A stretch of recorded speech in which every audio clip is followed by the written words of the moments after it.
pasca pemberitaan sebelumnya terkait PT Medco Enterprise Malaka yang tidak mengantongi izin mendirikan bangunan.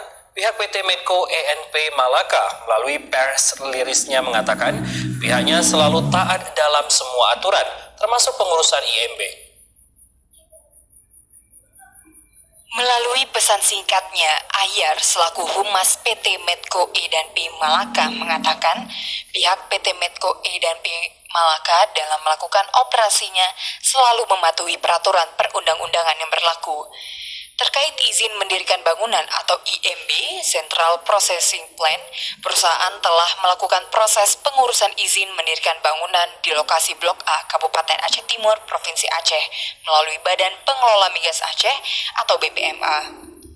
Sebagaimana diketahui, Dinas Penanaman Modal dan Pelayanan Perizinan Terpadu Kabupaten Aceh Timur telah mengeluarkan surat IMB sementara untuk bangunan-bangunan temporary facilities saat proses pengerjaan proyek JPP Blok A. Sementara untuk fasilitas yang dibangun dan merupakan aset dan barang milik negara, perusahaan bersama BPMA saat ini sedang memproses IMB permanen untuk fasilitas produksi dan seluruh fasilitas pendukungnya. Hal ini merujuk kepada beberapa surat yang telah diajukan oleh perusahaan ke BPMA sebelumnya.